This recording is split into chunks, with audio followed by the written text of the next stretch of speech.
Seid nackt, inensige Akt der Friendlichkeit, an das euren Bett obender Drachinen von Hundert choppern, die den Asphalt erschütterten, als ihn sittender Teenager sein in sich Winterjack einem gestrandeten Hells Angel übergab. Glaubt, habe ein stilles Opfer gebracht. Hat keinen. Dass gerät eine Armee herbeigerufen hat. Der Wind, der in jenem November durch die Cascade Mountains hält, klang weniger weistremender Luft an mir wie ein verwundetes Tier, das sich durch die Kiefen riss. Es war 23:45 oder einem Dienstag an die Temperatur war auf Brutatagrig See gefallen. Im Inneren von Coopers Gassen Grub, einer heruntergekommenen Tankstelle, die völlig allein auf einem einsamen Abschnitt des Highway 26 lag. Was der 17-jährige Toby Harrison verzweifelt, was zu bleiben. Toby hat jetzt eigentlich nicht die Nachtschit arbeiten sollen. War ein Schüler im vorletzten Schuljahr mit einem soliden B-Durchschnitt, obwohl dauerhaft unter Schlafmangel litt, aber sein Mutter, ein Kellnerin in einem der Adresse dit weiter, hat kiuraslich ihr Stunden gekost bekommen. An der Staple rot Gestimpater überfli Rechnungen auf ihrem Küchentisch watch zu einem kleinen Berg Herren. Toby hat seinen Manager, einen mürrischen alten Mann namens Arthur Pendleton, dieses Tlichen Stunden angebettelt. Arthur hat zugestimmt an Toby allein gelassen, die Safs Julen. Den abgestandenen Kaffee und die erstreckende Isolation des Gebirgspasses im tiefsten Winter sie überwollten. Den Base enden zuglaft entgegen zu wirken. Die durch die Rissen den billigen Fenstern der Tankstelle drang, trug Toby seinen wortvollsten Besitz ein Schur, fließige Vertat, isoliert Carhartt Jack. Sie war praktisch new. In Dankel robust Leinwanders Stang, für die über 3 Monate gespart hat. Es war nicht nur ein Jacke, es war sein Billebensaucer Stang. Toby besaß kein Auto. Jeden Abend am Zuhörer am Morgens, wenn sein Shit indeed, must 2 Meilen einen Pechschwarzen am belichteten Feldweg entlang laufen. Zu dem kleinen, südigen Wohnwagen seiner Familie so suchen. Und des Jack war der Weg nicht nur elend. War Lebensjeff Hallig. Draußen begannen die ersten heftigen Flocken eins vorgesagten Schneesturms gegen die Schiebzuschlägen. Das Radio nistert mit Rauschen. Der Lokal-DJ wohnteil, von den Straß anfangen zu bleiben. Das Eis wird dicker und verwandelte den Asphalt in einen schwarzen Spiegel. Dann trat Toby durch den hellenden Wind ein Jahr Asch, das ihm den Megen amdrehen ließ. Es war das unverwechselbar schor rhythmisch Stotten eins wie Motorradmotors, aber klang krank. Hastig, dit Natsch angemäft gegen den Sturm. Toby wischt einen Kondenswasserkreis vom Glas an Speedy in die Dunkelheit. Unter dem flackernden gelben Lichtkranz der in sich funktionierenden Straße, in Latem auf dem Parkplatz kam ein massiv Harley Davidson samstehen. Der Motor geh in letztes heftiges Sitten von sich an der Stabwolst endig. Der Fahrer saß einen Moment lang regungslos da. Dann schwang mit Buigangen, die Stefan Kowal wirkten. Ihn schwarz, lederbekleidet bin über den Sattel und stellt den Stein da herunter. Als die gestolt auf das Lichtender Neon, offen, schell des Tankstellingshops Eugene, beschleunigt sich Tobys Puls. Der Mann war in Ries Lied 193 m groß, breitschultrig und kragftig gebaut. Aber es war nicht sein groß, die Toby hart slocken dies. Es war das, was a Truck. Ober einem digünen Flenlemt Truck der Mann ein Schwer Leder West. Selbst durch den fallenden Schnee konnte Toby die offenheit deutlich sehen. Der Oberrocker Wolle biss sich über einem grinsenden Kotkopf mit Flutjelm. Das Burchett Deathhead Logo. Der Unterrocker wirkt in die Stol sein Territorium. Es waren die unwirkenbaren Wallenfarben des Hells Angels Motorcycle Club. In diesem Teil des pazifischen Nordwestens waren die Hells Angels Legenden, über die man nur mit gedämpfter Stimme sprach. Sie waren ein streng bewacht Bruderschaft, bekannt für ihr strengen Verhaltensregeln, ihr inchkattend Präsenz und ihre absolut Intoleranz gegenüber Respektlosigkeit. Einen von ihnen allein gestrandet in einem Schneesturm zu sehen, wo wie einen verwundeten Spitzener über in seinem Wohnzimmer zu finden. Die Glocken der Tür klingelten heftig, als der Biker sich hineinredient. Ihn schwoll eisige Luft folgt einem an verstrüht ein Stapel Lottoschein von der Thieg.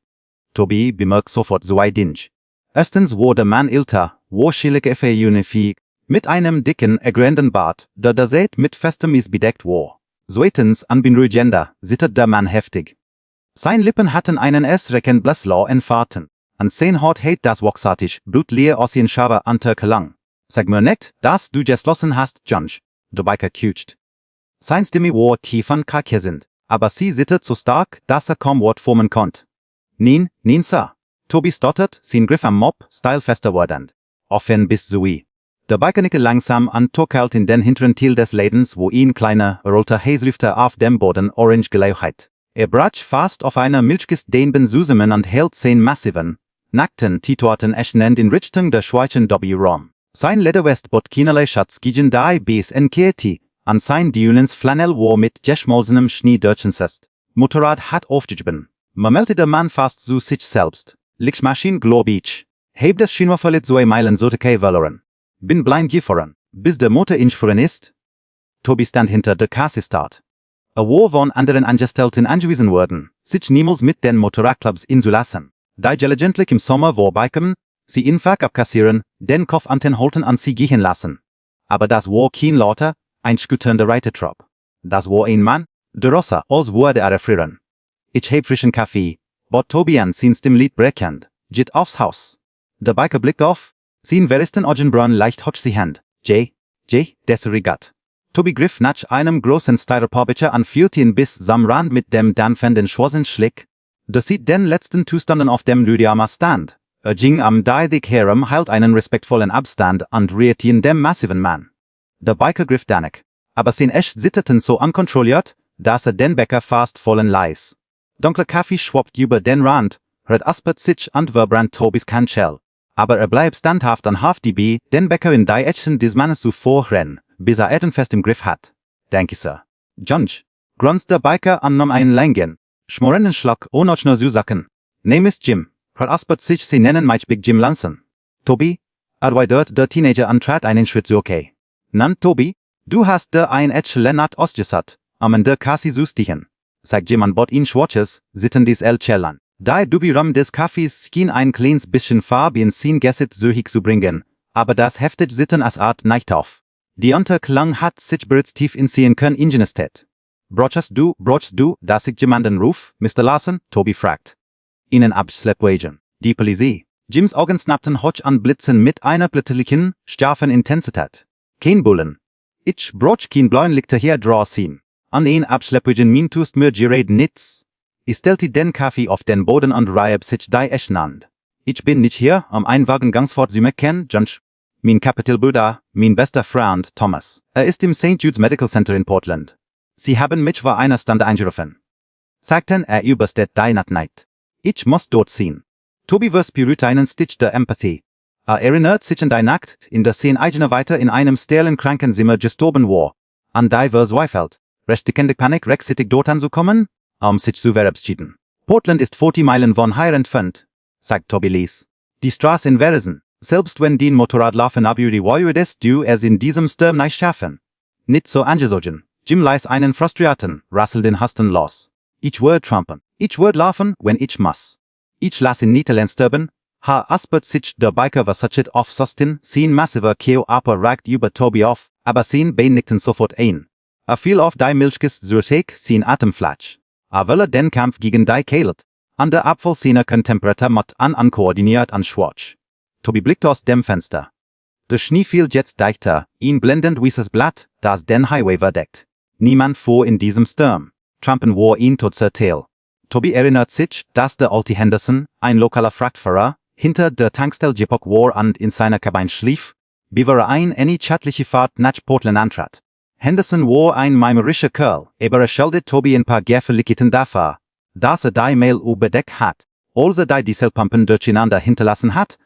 Wart hier, sagt Tobi an sich sehr hinterte. Du rust in den eisigen Wind hinaus und sprintet, die seht dies Gäb, husam massiven 18. Arbeiter, der im Dunkeln lief. Heimat so lange gegen die Schauer Metalter, bis ihn sehr mührischer Henderson das Fenster herunterkurbelt. Nach 5 Minuten frenetischer Ackelrangen, fliehen an dem Einzelnen aller Gefälligkeiten, die hat. Übersüht Tobi den Lastwagenfahrer. Henderson fuhr sowieso direkt St. Jude's vorbei. Stimmt den Biker mitzunehmen, aber warnt Tobi, ich fahr in Gino 3 Minuten ab. Junge, wenn die Bikerfreund bis dahin nicht in der Kabine ist, fahr ich ohne ihn. Tobi sprintet so Tike in seine Nähe und glitt dabei fast über den Linoleumboot hin. Ich hab du ein Mitfahrt besorgt. Ihn Lastwagenfahrer draus in Pfeffer hat direkt nach Portland. Kann die 2 Blocks vom Krankenhaus entfernt absetzen. Liegt rang U-Bau lettig das Jessit des riesigen Bikers. Zwang sich auf den Angriff nach der Dekos de Gutes. Jim, ich schuld dir etwas. Du hast keine Ahnung. Aber als Jim aufstand an die Tür der Tankstelle aufwärts wird und einen schrecklichen Schwall eisiger Luft hier ließ, erkannt Tobi einen fatalen Fehler im Plan. Die Hiesung des Trucks war seit Wochen kaputt. Henderson fuhr in einem scharen Parker, der in seinem nassen Flanell an seiner Lederwest heftig zittert, wurde die 40 Meilen lang langsam fahrende Fahrt in einer eisigen LKW-Kabine nicht überstehen. Jim spürte den Wind und blieb abrupt stehen, sehen sie den Klappten so laut, dass es im ruhigen Leden holt. Blickt auf seinen eigenen sittenden Ätschnend und erkannt dies der Realität seiner Situation. War so kalt, wollte es nicht schaffen. Toby blickt auf die an. Es wurde an 30 war. Aspert sich, blickt auf Jim, der mit einem Blick verzweifelte, stille Niederlegser Tierstaat. Dann blickt Toby auf sein Schauer, fließig durch Kahat, Jacke. Dachte in den 2 Meilen langen Heimweg im Dunkeln. Dachte den bissenden Wind, dass is an die panische Sorge seiner Mutter. Dachte daran, wie lange sie dort hat. Veraspert sich das Geld dafür zu sparen. 3 Minuten hat Henderson gesagt. Bewassen Verstand in davon abbringen konnt, offenit Toby seinen Race verschloss. Sagt die Jacke von seinen Schultern, dass plötzlich fehlen W-Rom leist sofort einen skockierenden Schauer seinen Augen hinunterfahren. Hielt sie dem überregenden Hells Angel hin. Nimm sie, sagt Toby, sind ihm trotz der plötzlichen Kälte fest. Jim Len starrt auf die dick Lean Jack, und blickt dann auf den Ein Teenager, der wo am in Neckets aus einem verblasten, dünnen Baumwollflanellhemd stand. Der Augen des Bikers weiten sich vor Angelo Bickit. Jansch, bist du von Sinnen? Jim kuscht dann trat so okay. Du arbeitest in einem Gefrierfach. Ich heb dich ab deiner Stirn ziehen. Du musst nach Haus laufen oder? Ich würd rennen, log Toby glatt. Das hält mich warm. Du brauchst es mehr. Der Truck hat kein Heisung. Wenn du das nicht nimmst, wirst du deinen Brüder nicht mehr erreichen. Jim sagt. In der Welt der Outlaw-Motorradclubs gab der niemand etwas umsonst. Vertrauen wird in Blattern mailen verdient, nicht über einen Lilienboden von einem Jungen abgerät, der Mindestlohn verdient. Aber als in Tobys Augen blickt, sah keinen Hintergedanken, kein Rechnen, nur einen Jungen, der einem Mann im Schmaß helfen wollte. In lauter, durchstringender Stoß aus einem Drucklufton seres die still draußen. Henderson wohnt sie. Die sieht wo abgelaufen. Jim streckt eine sittende Hand aus und nahm die Jack. Das dicke Linen wirkt fast komisch in seinem massiven Griff, aber außer sein Arm in die fließgefterten Turmelskop und sie fest über seinem Lederschnitt sog, entwich seinen Lippen ein leises Stier hinein absoluter Ehrlichkeit dran. Die Schwurisolierung hielt sofort sein wirbelband Körper warm gefegen. Toby sagt Jim, sein Stimme ein Oktav absinkend und für einen Moment das Sitten verlierend. Griff in sein Tasche und sog ihn schur silberns Zippo. Führsog heraus und warf es auf die Thiek. Ich vergess nicht, und die Angels vergessen nicht. Wie wir Toby antonten konnt, dreht sich der Ries am und dreht sich in den schniersten Hinaus auf den laufenden Sattelschlepper zu joggend. Toby durch das gefrostet Glas wie die befederte Oschwein. Jim klettert hinein an der massive LKW hart auf und verschwand im blendend weißen Schnee. Toby war wieder wohlständig allein.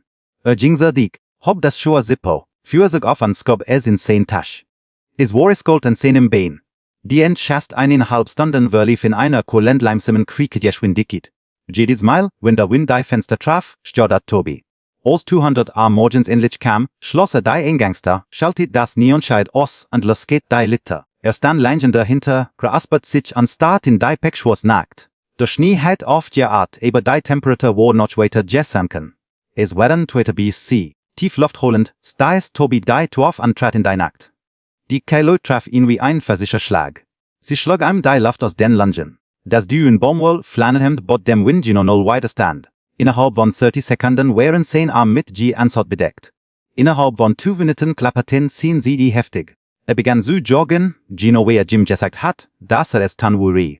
Aber der Feldweg war mit Blattis überzogen. Nachdem ausgescheitert hart auf seine aufgefallen war gezwungen auf ihnen forschen, wohl Stefan Gang zu verlangsamen. Noch ein Mail, dachte und wickelt die Arm fest, am sein Brust. Die Eschen unter seinen Achsel hellen versteckt. Sein Finger wurden bereits taub. War flott sich selbst. Verflotschert sein blutenden Hörsinstinkt. Warum kümmert sich einen Outlaw-Biker, für den gerät 3 Monate in Aspanassen weggeworfen, und sich für einen fremden absoluter Tote ausgesetzt hat, der die Jack wahrscheinlich an die Chastentag für Benzingel versetzen wurde.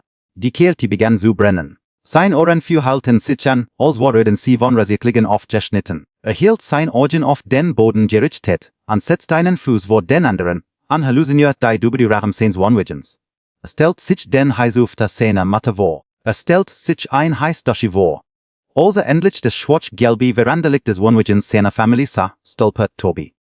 Kann sein Fuß nicht mehr feiveln. Und sehen sich verschwommen den Adern. Warf sich praktisch die Metallstufen hoch, tastet blind mittellosen unresponsiven Finger nach Szenen Sam. Die Deiter auf an Brach auf dem abgenutzten Teppich des Wohnzimmers zusammen und trat Deiter hinter sich zu. Krog sam kleinen Heisungsjagd im Boden und rollt sich zu einem engen Bowl zusammen, sittend so heftig, dass seine Muskeln schmaßten. Lag dort stundenlang, das Sipo für sich presst sich fest gegen seinen Oberschenkel und schlitt in einen ruhelosen, aschhaften Schlaf, übersagt, denn die Geüben müssten vieler seines Lebens gemacht zu haben. Hat keine Ahnung, dass ihn paar Stunden entfernt, im harten Neonlicht eins Krankenhaus, Wartesimmers, Big Jim Lawson einen Telefoner auf die Tit, der Toby Harrisons Welt auf den Kopf stellen sollt. Das harte Greimorgenlet, das durch die Jeffrosten Fenster des Wohnwagens filtert, wo gehen los. Toby stehend, sein Kopf pockt mit einem heftigen, dampfen Schmaß. Lag noch immer zusammen gerollt auf dem federschönigen Teppich direkt über dem Heisungschat und dreht die an sein Brust. Sein Kerl erfühlt sich an, als würde sie mit Sabrochins Glas ausgekleidet, und ihn tiefer rasselnder Hasten sehr sein Brust, als sich aufzusetzen was sagt, Toby. Was am Himmels willen machst du auf dem Boden? Sein Mutter, dein Harrison stand in der Verfassung der winzigen Küchen hielt einen gerissenen Keramikbecher Tee. Sie sah aschipief aus, die tiefen Ringe unter ihren Augen ein dauerhaft Erscheinung seit dem Tod seines Vaters. Als sie ihn sitten sah noch immer in nichts aus dem Dünen. Füchten Flannelhem von der Nacht super gekleidet, schlugen ermüdlichen Instinkte sofort an. Wo ist dein Jack? Fordert sie an ilte Herbie, ein Keihüllhand gegen sein brennende Stirn pressend. Du hast Fieber, Toby. Liebling, wo ist den hart? Toby wich Blick aus anstarrt auf Lilolium. Ich heb sie verloren. Mama, ich heb sie an der Tankstelle vergessen. Jemand muss sie genommen haben, wut rennt ich hinten war. Die Ernst jesset viel in sich zusammen. Es war in Blick Rena, an wer verloster Niederlage dort Tobys Hers Brach. Dies Jack war in Symbol seiner harten Arbeit, ein Tour Notwendigkeit, da sie sich absolut nicht ließen konnten sie ersetzen. Oh, Toby, flüstert sie erst im Briechend. Okay, wir würden es herausfinden. Leg dich ins Bett. Ich möchte für die entschassten Vorstanden etwas ab. Toby driftet in einem fieberhaften Schlaf hinunter. Jedes Mal, wenn die Augen schloss, sah dann gefrorenen Gebirgspassern die Bergen das Silhouette von Jim Lawson, der im Schnee verschwand. Wirst puret ein bewusst Schuld davor, sein Mutter belogen zu haben. Aber konnte sich nicht dazu bringen zu erklären, dass in sich Wortvolls die UK Winterkleidung einem Bandemitglied gegeben hat. Es war Gino Len 15, als der Lärm begann. Zunchast war es nur ein Leses, komm one im Bärs zusammen. Toby dacht, es sei der alte Kerlschrank, darauf hockte lief.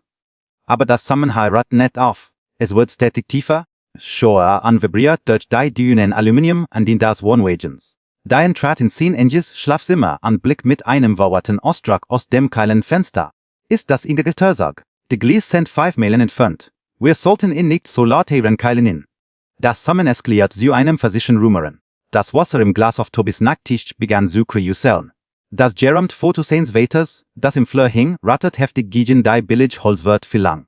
Es klang wie ein massiver Schwarm mechanischer Hornissen, der auf ruhig, Schneebedeck Schotterstraß herabstieg. Toby warf sein Decken weg, ignoriert den schwindelerregenden Blutrosch zu seinem Kopf und stolpert zum Wohnfenster im Wohnzimmer. Sog den verblasten Vorhang zurückkehrt und spüti weiß sein Blatt süß Word. Es war kein Sog. Es war ein Armee. Langsam die Ensch, sneechpackt die Gas entlang rollend war ein scheinbar endlos Kolonn von Motorrädern. Sie fuhren in perfekter, disziplinierter, versetzter Formation. Veraspert sich ihr massiven V-Twin-Motoren durch Hanten in Erstreckender während der Harmonie. Dies gelotst rack war Orenbett abendend holt von den amliegenden Kiefern weiter. Oh mein Gott! Hotchet Diane antrat ein erschrockener Schritt zur okay? Toby weg vom Fenster. Schleißt da, aber Toby konnte sich nicht bewegen.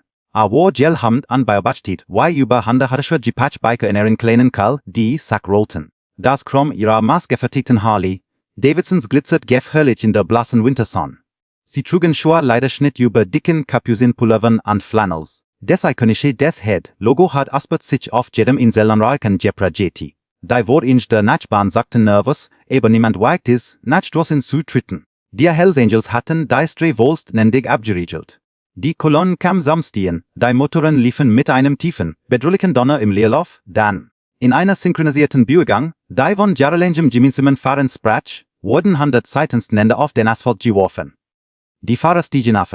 Tobys Hers immert gegen sin Rippen wie ein gefangener Vogel. Dort sachet die Mensch massiver, beweitiger McDinner an sachet verzweifelt nach dem Vertrauten Jessit von Jim Lawson. Aber Jim war nicht de.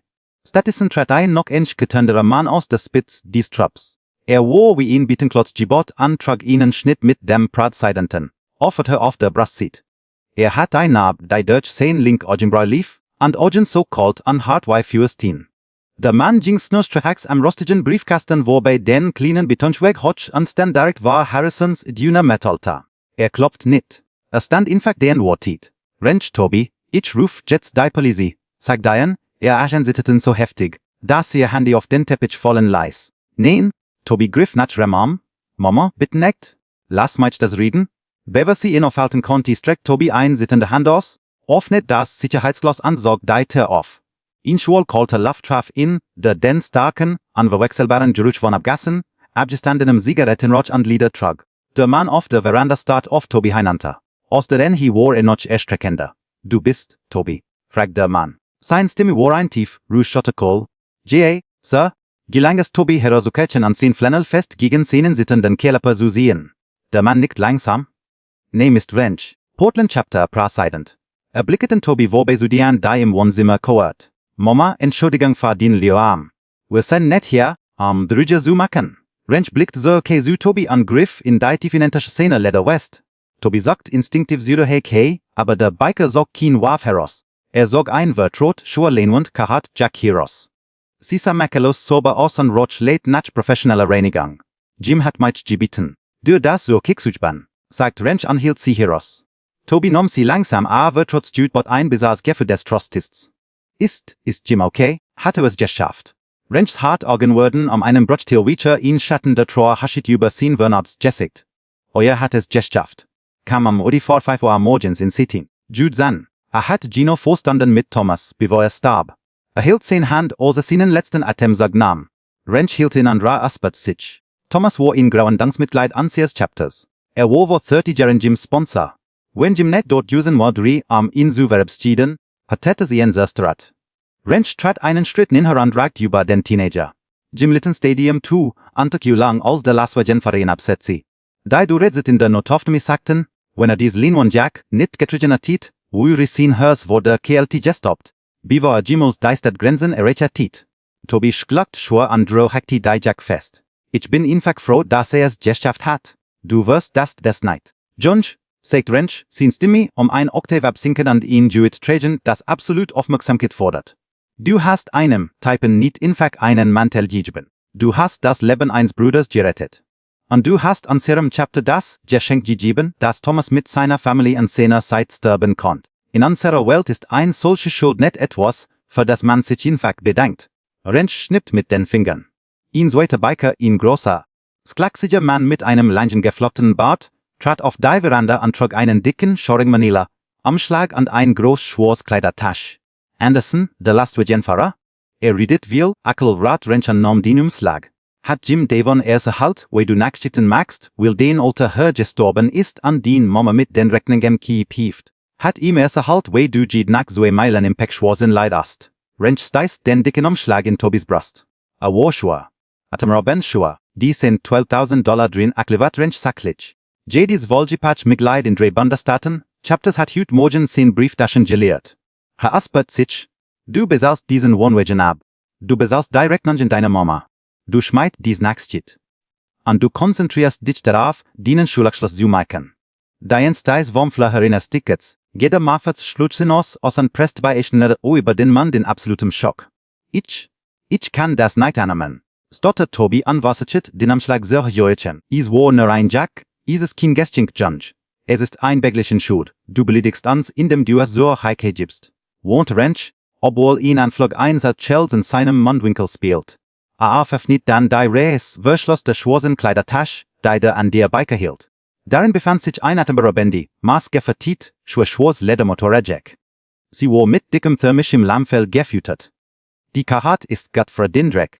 Aber dies hielt den Wind von der Fahn, sagte Wrench und drapiert das Schwerleder über Tobys Schulter. Schau in deinen Tasch. Toby griff in des Gleidenvater der Lederjack. Sein Finger strieften etwas Harz an Metallisches. Sog es heraus. Es war der schwer silbern Zippo für sich, das Jim auf der Dick gelassen hat. Du sagst dieses Zippo jedem. Der Anzern offen her in der ganzen Welt Tragödie, sagt Wrench sein Augen mit wilder, unnachstehbar Intensität auf Tobys gerichtet. Du sagst ihnen, Big Jemand Rinch haben gesagt, du stehst unter dem Schild. Niemand hat dich. Niemand belästigt dein Matter. Du hast ein Problem. Du rasten an wir fahren. Wüsstest du mich, Tobi? Tobi blit auf die 100-inch kettenden Membina. Die in Szene einfortstanden, die erstreckenden Maschinen, die hinter ihnen liefen. An den dicken Umschlagbagel den Szenen sittenden H-Nenden. Das Erdrücke kennt Juit der Arme seiner Familie. Die Angst vor dem Winter. Die Erschlafang. Is verdammt als in einem Augenblick. Ich was die. Flüstert Tobi, träd nen Brechen endlich frei an liefen sehen heien, fieberhaften Weinchen heinanter. Renschnick E-Mail. Ein Gest absoluter Endgültigkeit. Dreht sich auf dem Absatz an Jings Hek seinem massiven Custom Chopper. Schwung sehen Bein dabei, trat den Starter an gab Gas, als ein Einheit auch hatten die 100 Hells Angels wieder auf. Der Klang erstüttet die Art an vibriert tief in Tobis Brust. Und sehen Matter standen auf der Veranda, in die sich Winterluft gilt an Bio-Bachtiten, wie die Armee der Outlaws ihre Motor der Amdret an die Schneestreis entlang dannert, an ihn vollkommen wird entis Leben an ein Wurst in dick beglichen Schuld hinterließ. Manchmal kommen die Gusten Bilolangen aus den unerwartetsten Opfern.